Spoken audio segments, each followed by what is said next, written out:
ओम श्री गुरुभ्यो नमः। श्री गणेशाय नमः। श्रुतिस्मृति पुराणानामालयं करुणालयं Namami भगवत्पादशंकरं लोकशंकरं। Dear friends, welcome. So thank you for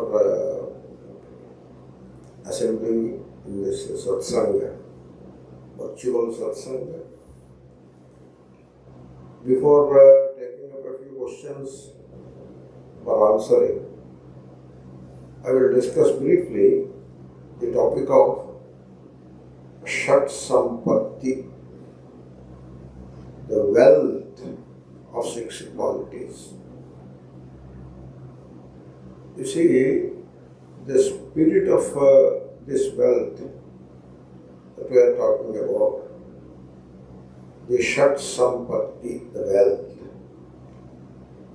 The spirit of that Shat Sampatti is twofold. One, it is the wealth, real wealth, as the name indicates, that is the wealth. People have an understanding about wealth. So that understanding is Hiranyam, Rajatam, Pashavaha, Purushaha, Dasyaha. All these words are well known to you. So the servants, male servants, servant maids, cattle wealth, gold, silver, dhanam, cash, kshetra, properties, etc. This is how people understand wealth. And that is how they pursue the life also. Every one of us, we have done that. That is the wealth we have before us. We have to seek that wealth, we have to capture it, we have to grab it and get it. That is the goal of the life. That is how, then add name and fame to that, celebrity status. You are celebrated, your name is very popular and people follow you, this and that. So that is the wealth known to the people. But people don't understand that wealth has a very heavy downside. It is not all upside only. It has a very heavy downside. And it comes with a terrific price. And the price is sometimes very painful. And having acquired it, people will regret. Is this what I was working for whole life? Like that they will regret. So, to tell you the truth, that wealth is not a wealth at all. It is a calamity. That wealth is a calamity. It is not wealth at all. Then what is the wealth? These 6 qualities are the wealth. This is the real wealth. And the kind of wealth that is pursued by people in the worldly context is no wealth at all. So this is one spirit, the twofold spirit. This is one point that comes out very well in this discussion about Shat Sampatti. Then the second point, people are given to ritualism. Please keep an open mind. People are given to ritualism. For them, the essence of religion is performance of rituals. That is the essence of religion. There is a name for that kind of religion. It is called popular religion or religion of the masses. That is the name given to it. For example, taming the elephant and putting a photograph or an idol of God on that elephant and taking that elephant around in the streets, collecting hundreds and thousands of people around that poor elephant and making an enormous noise, and the elephant has to go through all that, and Bhagavan is sitting upon the elephant. And a priest also will be sitting, not one priest, 2, 3, 4 of them sit. And that is the religion. That is the religion. Very crude, most insensitive, more often cruel. This is how they practice religion, the religion of the masses. All may not be that crude, but nowadays many of the temples, especially in South India, they practice this kind of a crude kind of religion. How that is a religion, I fail to understand. Then other people like us may not follow that kind of a religion, which is very cruel and very insensitive and crude and abominable. That kind of religion we may not follow.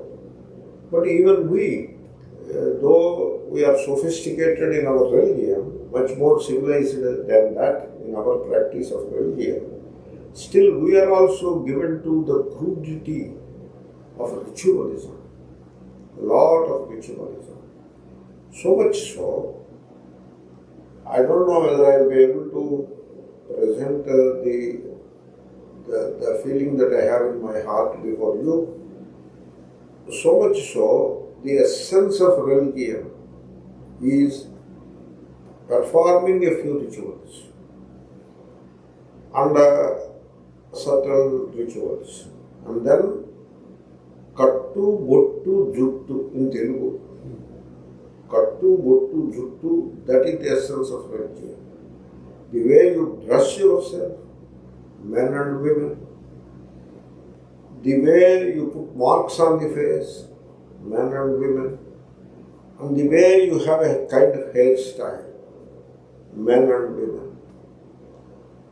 So you take care of these three, kattu, bottu, juttu, and perform rituals, select rituals, less or more. That is the religion. That is the end of religion. There is no more religion. The religion doesn't have anything more in it. Not that completes. This is a very unfortunate aspect, that religion has been reduced to that level. And the way popular religion is practiced by the masses, even educated people, sophisticated people, people who occupy exalted positions in the social life, highly qualified people also understand religion only to this much. This is the popular religion. Now this is shamAdi, Shat Sampatti. It constitutes a religion. That is this second point that I wanted to emphasize. The second aspect of this Shat Sampatti is that it constitutes the religion. What kind of religion? So I discussed the popular religion only to contrast the religion presented by Shat Sampatti before us.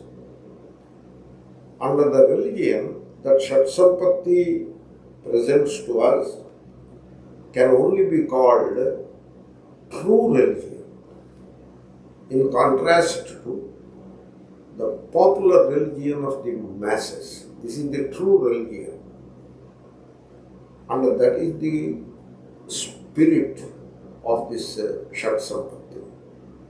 Twofold spirit I told. First one I have said, this is the second one. This is the true religion.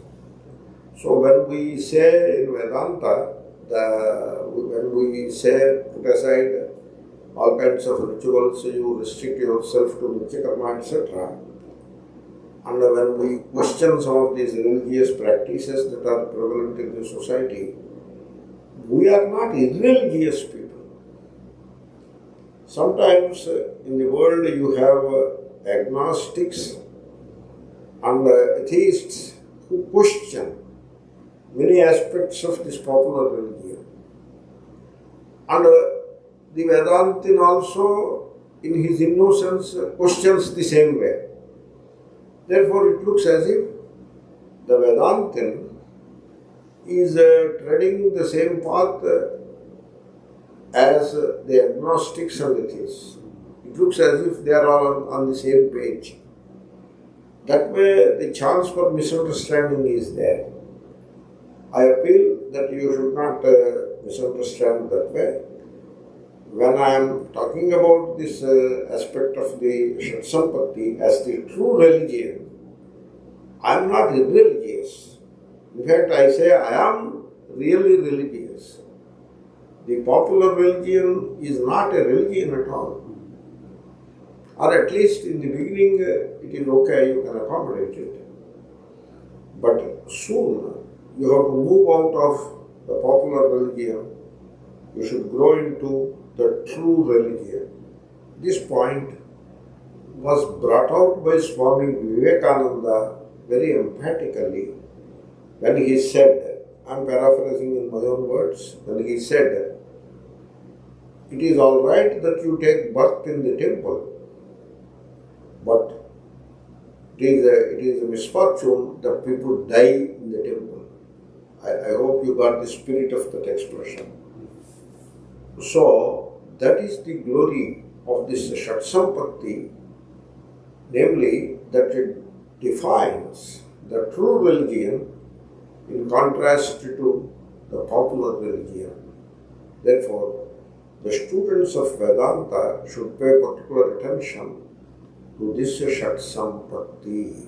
These are the two aspects of Shat Sampatti. You see, having given that basic introduction, now I present this Shat Sampatti, keeping the students of Vedanta in mind, addressing the students of Vedanta. You see, I see it day in and day out, and I get frustrated also occasionally. Namely, the students of Vedanta, the good-meaning students, good-meaning people, I don't have any complaint against them. I am there only because I am there where I am only because of them. And I get my Viksha only because of them. So I cannot live without them. I want them around me by all means. But my heart feels sad. I feel sad when I see them missing the point. After spending so much money, giving us a donation, this and that, more than money, after investing so much energy into the effort of study of Vedanta, after spending so much time, putting so much time in the study of Vedanta, for years like that they do and miss the point. That is very unfortunate, you know. It is like you go to a physician or a hospital or both for years and yet you are not able to get a good health. That becomes a very contradictory thing it is. Therefore, when I see that, I feel unhappy, and out of that frustration I am saying this, that the students of Vedanta, they just miss the point. They approach Vedanta with the same spirit with which they performed rituals. Means a kind of a gusto, some kind of a grimness or determination and grit, not determination, grit, with a spirit of grit, they approach it. Vedanta is not like that. It is not like you are joining a semester in Stanford University.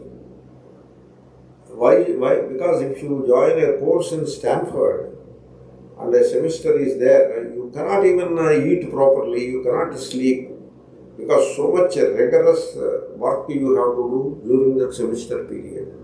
For 4.5 months, your food and sleep are put aside. You sleep only minimal.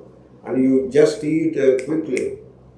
That kind of a grit and hard work are required in coming out successfully from a semester in a Stanford University. Vedanta is not like that.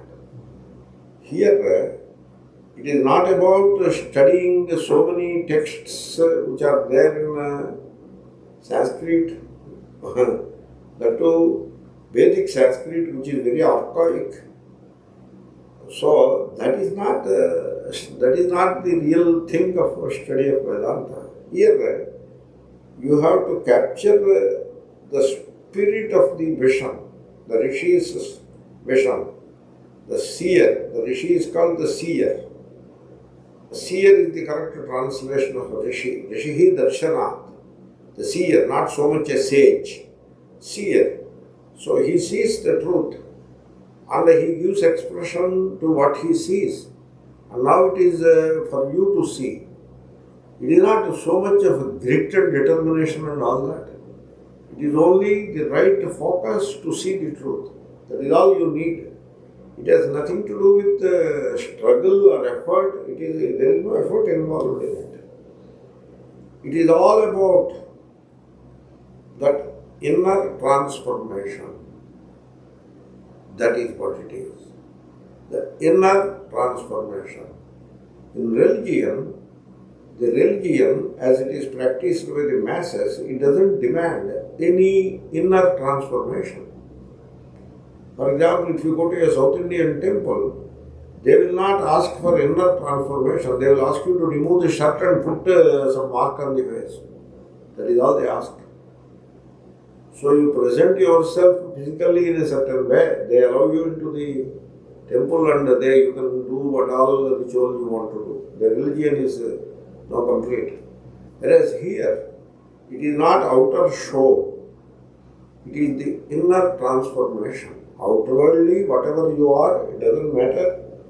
As long as you are sober and simple, it doesn't matter the way you dress or whatever. But what all matters is that inner transformation.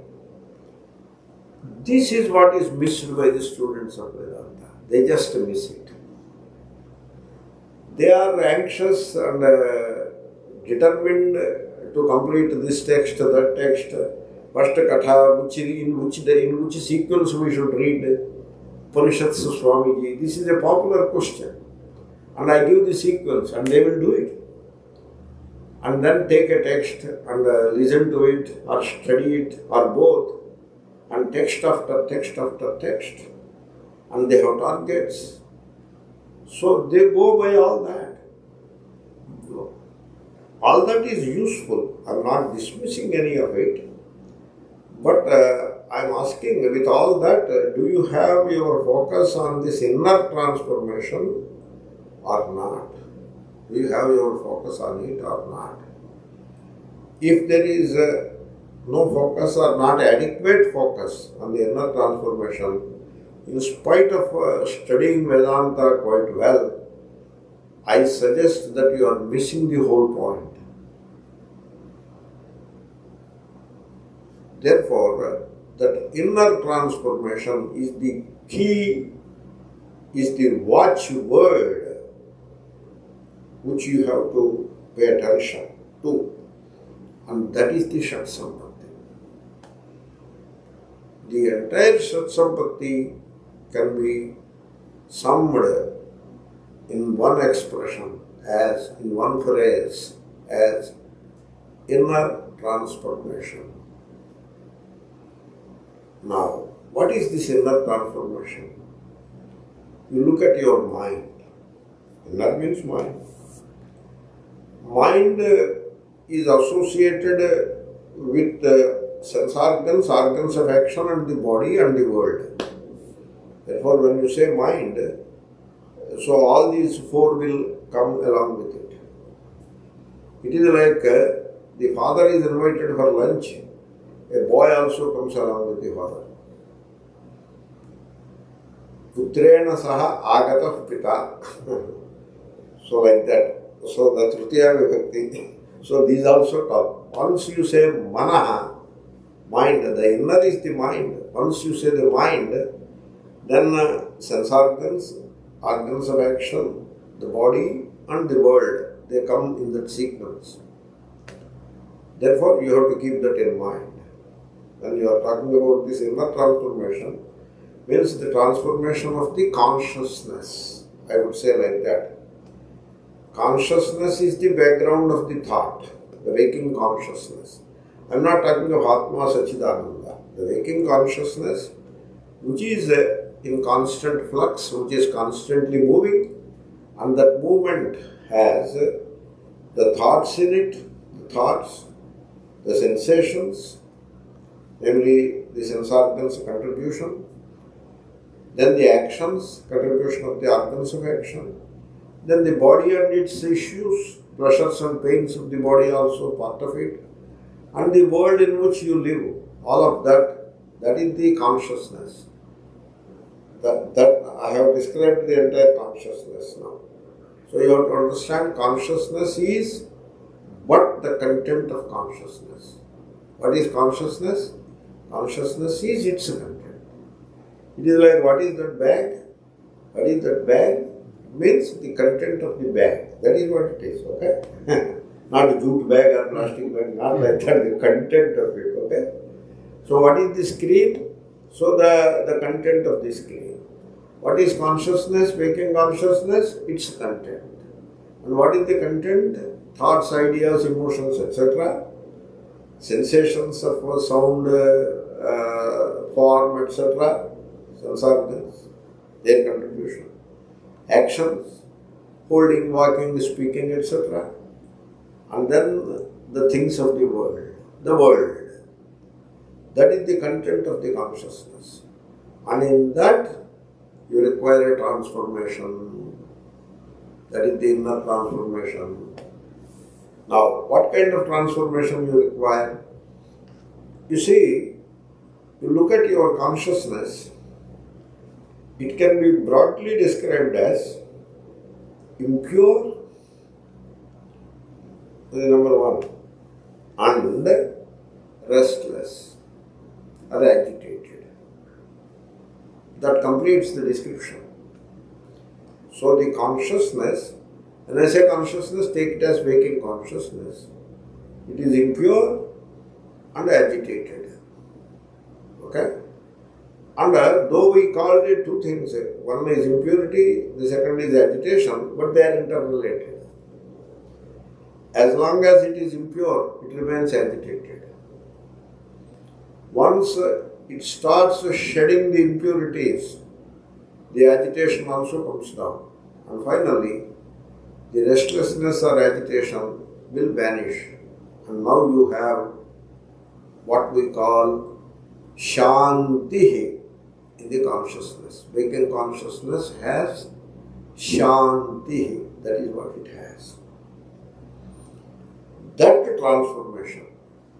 So, the transformation of waking consciousness from impurity and agitation to quietude, shanti. This inner transformation is the essence of Shat Sampatti. Therefore, that shanti becomes the wealth. Now, why 6? What are the 6? What is the importance of 6? Because shanti is one. Shanti is one. Shanti is not many. Like silence. Silence is one. Noises are many. Noises are many, but silence is one. Like in a hall, children are making noise, playing. The fans are rotating with creaking noise, a lot of noise. And then elders are chit-chatting, that noise. And then there is an air conditioner, that noise. Now how many noises I have said? 4 of them. But suppose it is quiet. Then how many quiets will be there? Only one. Shanti is one. The opposite of shanti is multiple. It manifold. Therefore, so the rishis, what they did, I wonder whether this is done by the rishis or done by Shankara. I have a feeling it is done by Shankara. Of course, when we say Shankara, then we go to one verse, one mantra from Brihadaranyaka. Because Brihadaranyaka seems to have everything. And therefore, I give credit to Shankara. He is the one who organized the vision of the Upanishads in a way that we can access it. So, I would say Shankara looked at this Ashanti. Of course, he has the benefit of the knowledge of Upanishads. He looked at this Ashanti because the Sadhana Chatushtaya is formulated by Shankara. They quote Upanishad, but that is okay, but formulation is done by him. Under the 6, he looked at this Ashanti and he characterized Ashanti as sixfold. Sixfold Ashanti. Now you want Shanti, what should you do? You have to put an end to the 6 kinds of Ashanti. Then you will have Shanti. It is like in the earlier example, in the hall there was noise, 4 kinds of noise, and therefore you ask the children to keep quiet. You make the fans reduce the speed, put off tell the elders to stop chit chat. Like that you stop all the 4, then there is Shanti. You stop 1, there is already Shanti. Stop the 2nd, there is some more Shanti. So you can acquire that silence, that Shanti, by shutting off 1, 2, 3, 4. Similarly, here you have to shut off. This is all negative understanding. Shanti you need not create. Silence in space, silence, quiet, you need not create. They are always there. In the background, they are always there. There is no space. So are you going to create a space? No. You remove the useless items and then you will get the space. Because space is always there. Silence is always there. It is the Ashanti you have to address. And therefore it is all the way negative. So negation of Ashanti, Shanti you get it. Shanti is 1, but Ashanti 6-fold. There is one Ashanti in the mind, the thought level Ashanti. The thought is constantly seeking pleasure and trying to avoid pain.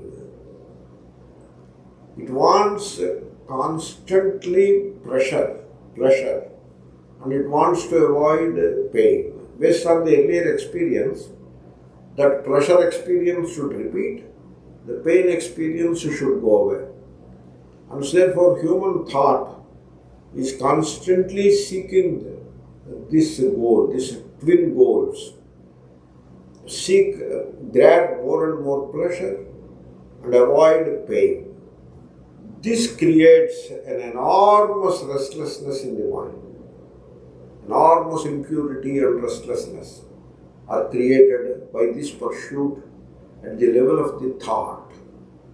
Therefore, the advice is, so what should we do? You have to understand you don't seek pleasure. You should not seek pleasure. And don't try to avoid pain that much. Should we not seek pleasure? No. Then what should we seek? You should seek Shanti, not Sukha.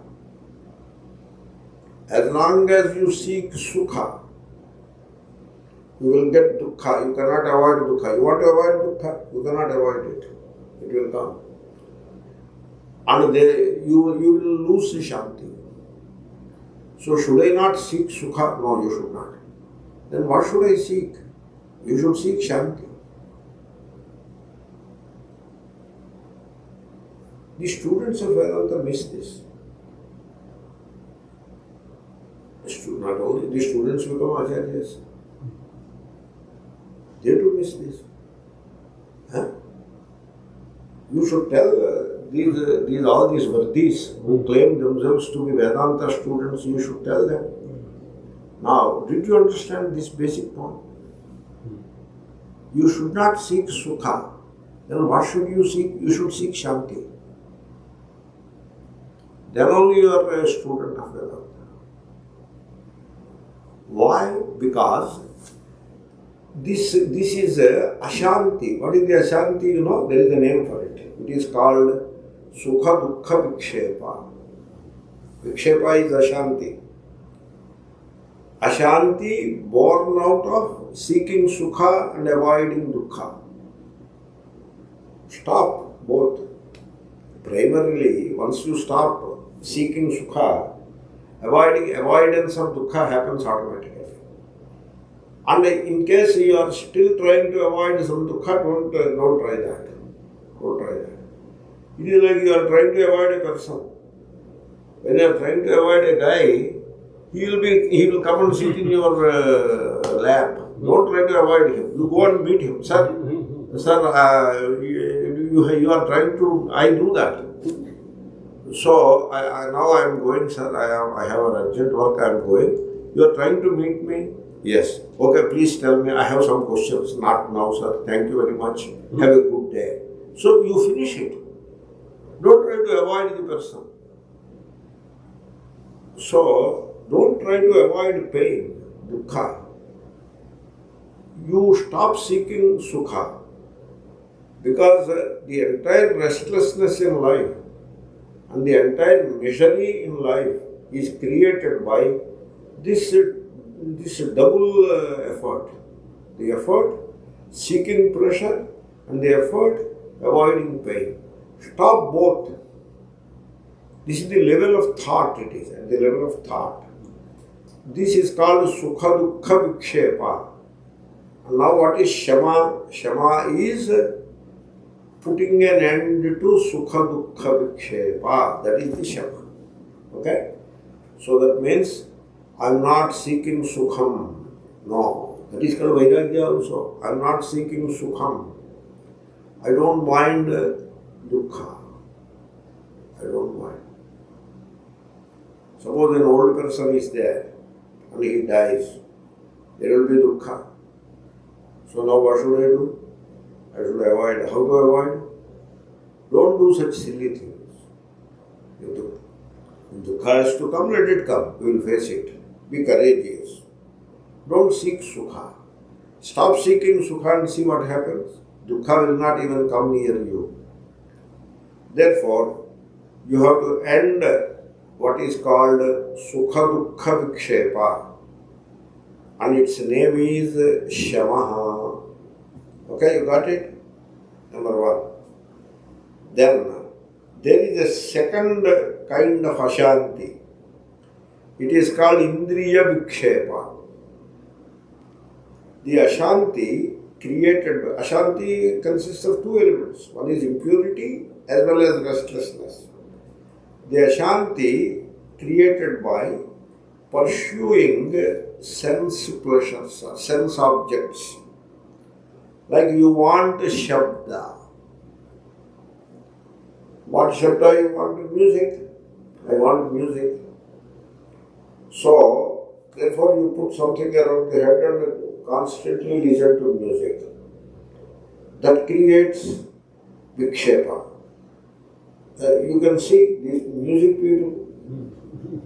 That is Vikshepa. Their body is shaking or oscillating because the mind is getting oscillated by the Shabda. And then sometimes they become unhappy also. And I noticed this music, they say classical. We don't pay much attention. Classical also, it is come under Vikshepa or not. If it is a laya, I don't mind. If it is devotion, I don't mind. But if it is Vikshepa, then classical also I will put into that category. What is this? What is this? Why should you do that? Huh? If some music people are there, they will beat me. Okay, what is this? I wanted to say, arrest officer. Some person is singing nicely with a sweet voice, and it is a beautiful song also. I love the song, Hey Rama, Ninnu Vina, O Rama, if you do not protect me, who will protect me? I will become an alpha. You are the only source of protection for me. You are the only refuge. What a song it is. It inspires you enormously. And a lady with a very sweet voice is singing very nicely. And this guy, what is this noise? Why should he do this? I don't know what it is. Vikshepa, I tell you. They call it Tala. Oh. It is not Tala, it is Vikshepa. They have to name it as Vikshepa. The whole mind is elsewhere. That is Vikshepa. And what is this? Sarigama, Gama, Gama, Gama, what is that? That Ghana, what is, वो क्या होता है? वो भी मेरे को विक्षेप जैसा दिखता है, मेरे को ऐसा लगता है. So this is the vikshepa, and suppose there is no music, are you disturbed? Do you miss it? That is vikshepa. Shabda, rupa. Oh, I want to see it. What is that you want to see? What you see with the eyes is unreal. No, I want to see like that everybody. If there are two people, they are trying to see, you see about them. What is that you want to see? No, God. Do you see God that way? No, Swami. Do you see Swami that way? Why should you see Swami that way? What is this madness? Why should you see? Why not just close the eyes and keep quiet? Therefore, that is the vikshepa, rupa, rasa. I want this taste, I want that taste. So, discuss about dinner for half an hour. The Maharaj comes to Maharaj. There are two Maharaj. One is the cook Maharaj, comes to the Swami Maharaj and asks, Maharaj is asking Maharaj, today dinner, what shall we have? Then Maharaj thinks, dosha we will have. Yesterday what we had? Idli we had. Today we will have dosha. Now what kind of dosha you make? Is it masala dosha or rava dosha or plain dosha or uli dosha, ye dosha? Discussion. And dosha which is made in Chennai, dosha which is made in Hyderabad. These Hyderabad people do not know how to make proper dosha. They are all biryani guys. Dosha means Chennai. So what is all this discussion? This discussion goes on for 30 minutes. And the Maharaj, okay Maharaj, I am going now, I will do dosha. Okay, go. So this discussion, what is this? This is vikshepa, rasa vikshepa. There is something they will serve, we eat it and go home. Should be like that. Rasa should not become a vikshepa. Some food they give. Rasa should not become a vikshepa for Vedanta people. Then Gandha Vikshepa. Gandha. This fragrance that for roses, rose flowers, this flower, that flower, then these fragrances, these are Vikshepa. And then Sparsha Vikshepa. Therefore, the Indriya Vikshepa covers all the five. And you say no to Indriya Vikshepa. This is called Dhamma. Okay? Second. Third, it is called Karma Vikshepa. Suppose I ask you, suppose you wake up, it's a simple day, and how is your mind? And suppose you decided to do a karma, a ritual, to fulfill a desire. Nitya karma you can do. Nitya karma doesn't require a lot of effort. Nitya karma is very smooth and spontaneous it is. No effort is involved. Suppose you want to do a karma for the sake of fulfilling a desire. That is the kamya karma. And that requires a lot of effort. And all that effort will create a tension in the mind, a tremendous stress it creates. Suppose you are planning to do, say, a ritual which stretches from 3 to 4 hours or 5 hours a ritual. The Purohit won't come in good time and you are getting worked up. And then the cook doesn't come in good time and all the things are not there. You have to acquire those things. And then the mantras, this, that. So much of a vikshepa is there. You know the word vikshepa? This is called karma vikshepa. And you have to give up all kinds of kamya karmas so that the vikshepa, 95% of vikshepa will go, and you are now left with nitya karma and anitya karma, which do not have any vikshepa. Nitya and anitya do not need many resources. You can do it quietly in some corner, and it is a very spontaneous effort, and it doesn't require any vikshepa. And for sannyasis, even that is not there. Therefore, the karma vikshepa, you have to say no to that. It is called uparati. During Kathopanishad classes, I have pointed out, giving up adharma is not the topic here. Adharma is given up long back. We don't do any adharma. Now we give up dharma also, and it is aimed at fulfilling desires. That is uparati. Okay? With dharma, you give up adharma. And with uparati, you give up dharma also. Sarva dharman parityajya. Okay? That is the karma vikshepa is negated or dismissed by uparati. Then there is titiksha. This is a sharira sukha vikshepa. At the level of the body, you want comforts. Like, I don't like this sofa, put a better sofa for me. That is vikshepa. And I want a carpet, not this. I want a carpet. Iran carpet I want, under feet. Iranian carpet should be there. And it costs ₹1,00,000. Why do you need a carpet? Under feet, why do you need carpet? And a teapot must be this way, that way. And then the bed. And then the curtains. Then house. This, that. And car. Car is what? A contraption which runs on 4 wheels that helps you to go from point A to point B. That is what car is. Any jalopy will do the job. But you want some special car. So recently, Tesla people have released a cyber car, cyber truck. Audi car we want. Or a BMW we want. And so seeking all kinds of physical comforts at the level of the body, that creates a tremendous vikshepa. And you say no to all that vikshepa by cultivating the quality of titiksha, endure. So like in India we go into a train and we sit in like this, we sit. It's not comfortable. The train takes 1.5 hours to reach Secunderabad. It is not comfortable. Comfort or no comfort, we will not talk, we just sit like that.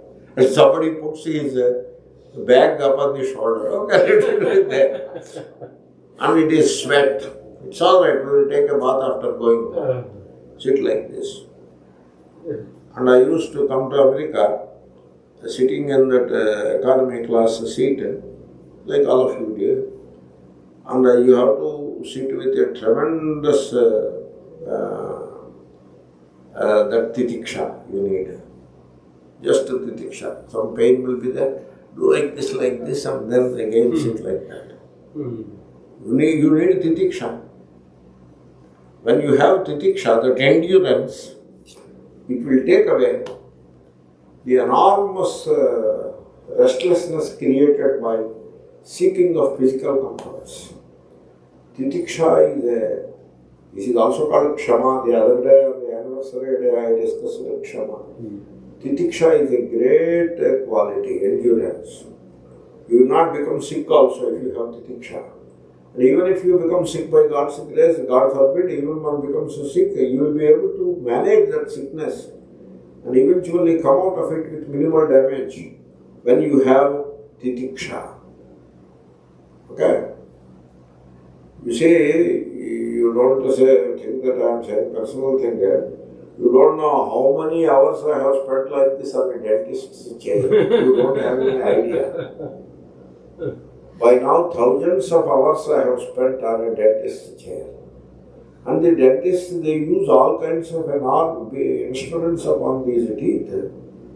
They drill it, pull it out, put a new one, like all carpentry they do with the teeth. And then the dentist comes with an injection to be given inside the mouth. You know, that injection is, I have seen injections given here, they are very simple. Whereas this injection which is given inside the mouth, it is much longer. And it is all steel tube, it is not a glass tube. Outside injections are glass tubes, but inside is steel. And that needle is also very long, and they first make it numb with something else and then give injection. And not one injection. Half a dozen of them. Here, up, and take all those injections and just wait there. When it will be over, don't ask. It will not be over. It will be there 45 minutes, 1 hour, it will be there. And like that, so much of endurance, finally you don't have any teeth left. So, endurance, I tell you, the titiksha. If you have titiksha, you are not disturbed by that. Otherwise, the whole life you have to get worried about dentistry only. Titiksha is a great virtue. Titiksha. Our elders used to have it. We lost that art of titiksha, unfortunately. Therefore, titiksha gives you sharira, saukarya, asaukarya, vikshepa, shantihi. That is this titiksha. Then Shraddha. You know what is Shraddha? People listen to Vedanta, they have till today, these vardis have not settled whether world is real or not real. They are still doubtful of it. Are Shankara Bhagavad-pada, you say Shankara, Nama Shankara, Shankara, Shankara, you do bhajan and you recite verses. What Shankara said, Rajju Sarpa, did you hear in Vedanta? What is Rajju Sarpa? What is the meaning of Mithya now? When will you settle this Mithya thing? You will never settle in life, I tell you. Mithya, is it 50% real or unreal? That Swami said that, this Swami says this. Karma, that Swami said about karma like that, this Swami says about karma like this. This is the question I am being asked after 25 years of Vedanta. That Swami said desires you can have, this Swami says you cannot have desires. Then somebody asked me this question. You heard about that Swami and this Swami. You find out what Sri Krishna says. What Shankara says. Find out. दिमाग है, दिमाग वहाँ छोड़ के अंदर आते हैं class में, दिमाग बाहर घर में रख के क्लास में आ जाते हैं. When this doubt, when will you settle? Samshaya, Vipariyaya. No, world is required. World is, we need to be a world also. No, we want karmas. No, we have to fulfill desires. All this is Vipariyaya. Samshaya, Vipariyaya. The opposite thinking. They create so much of tension in you, stress in you. They excite the mind. And you have Shraddha in Shankara Bhagavad-pada. Whatever he says, I follow it. I understand. I try to understand it. I try to imbibe it and discover the truth on that basis. That love for the Acharya's vision, Shankara. If you have that, Shankara, the word, the moment the Shankara name comes, you should have tears in your eyes, that love for Shankara's vision. He said, Rajju Sarpa, now I do not have any doubt about the nature of the world. Sri Krishna said, give up the desires. I do not have any doubt what should I do with the one desire. I do not have any doubt about it anymore. So samshaya, vipariyaya, they create lot of ashanti, and you come out of it. That kind of vikshepa, samshaya, vipariyaya, vikshepa, shantihi, it ends. Shanti means ends, douse the fire. That fire, that restlessness, that impurity is eliminated. The name for that is the Shraddha. And finally, the mind has two kinds of impurities. One is Sakashaya dosha, Nishkashaya dosha. The impurity of jealousy, envy, etc.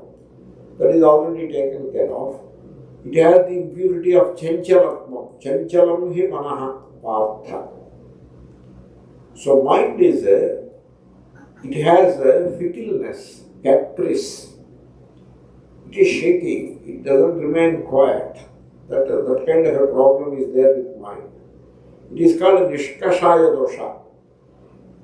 Sakashaya dosha is jealousy, etc. Jealousy, envy, anger, desire. These are all Sakashaya dosha. Nishkashaya dosha is your mind will be jumping from one thing to the other, to the other, to the other, to the other. So, some kind of a noodle thinking. Like I see a ship, that ship figure. Then I remember big battleships. And then remember Pearl Harbor. And then the Second World War. Japan attacked the Second World War. Japanese people are very hardworking people. They have very good bullet trains. And in India also, Narendra Modi is bringing a bullet train. This bullet train will be between Bombay and Ahmedabad. I wish sometime there will be a bullet train between Bombay and Hyderabad also. So where I started? Ship. And where I went? Bullet train. Is there any connection between the two? This is not Sakashaya impurity. This is called Nishkashaya impurity. It is called noodle thinking. And so mind is like that. Mind, like elephants' trunk will be there. Did you notice it? Anytime elephant's trunk remains constant, it will be moving this way, that way, all like that the mind. This dosha you have to overcome by focus of attention, samadhana. So this is called Chanchalatma Vikshepa Shantihi. In essence, Sukha Dukkha Vikshepa Shantihi is the Shama. Indriya Bhoga Vikshepa Shantihi is Dhamma. Karma Vikshepa Shantihi is Bharati. Sharira Saukarya Asaukarya Vikshepa Shantihi is Titiksha. Samshaya Viparyaya Krata Vikshepa Shantihi is Shraddha. Chanchalatma Vikshepa Shantihi is Samadhanam. So Ashanti sixfold. Ashanti, another name for Ashanti is Vikshepa. It is sixfold, but Shanti is one. And that Shanti you get by pursuing 6 kinds of negation of Vikshepa. And that is the wealth. Finally you get Shanti, that is the wealth. Shanti takes you to moksha, which is Brahmananda. Shantamuleka Saukhyamuledu, that is Tyagaraja Swami. Therefore, Shantaha, that Om Shanti Shanti Shanti, that Shanti is moksha, and therefore that is the Shat Sampatti. Oh.